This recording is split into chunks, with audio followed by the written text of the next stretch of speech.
Do you realize the decline we're on? We spend more money on education in this country in total and on a per student basis than any other nation on the face of the earth. And we rank number 24, I believe, out of the 27 industrialized nations of the world. We spend almost twice as much per child as what the second and first place nations spend. You say, what's going on? Well, what we need is more money to give teachers. What we need is stronger. I'll tell you what we need to figure out what we've done wrong. Somewhere here we've got some whacked out idiot who can go to college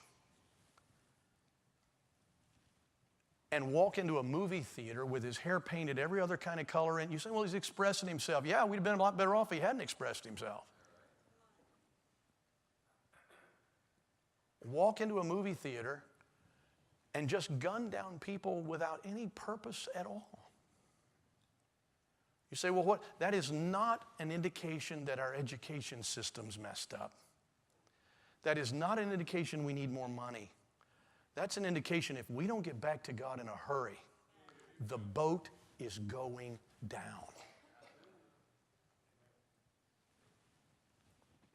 You say, well, he wasn't a teenager. I know, but the guys that shot up Columbine were.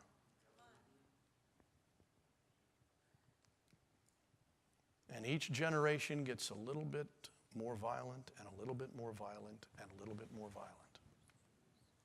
You say, why?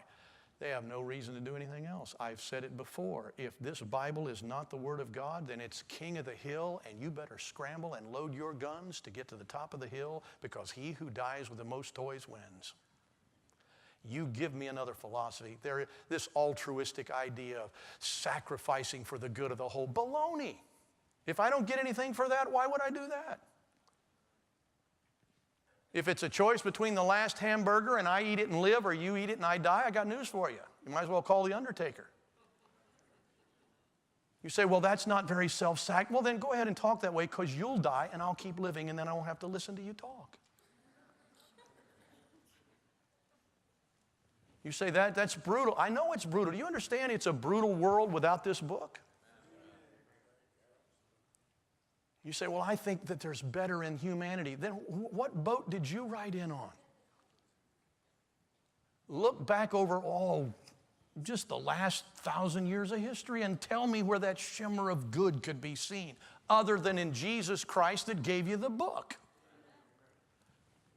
Without this book, we're brutal. We'll destroy each other and kill each other. And listen, whatever I can do to keep me from being next on the list, then more power to me. But it's not that way. We've got a God that can prosper us, a God that can care for us, a God who can give us peace, a God who can give us joy, a God who can... Listen, it's time to turn back to the God of this book.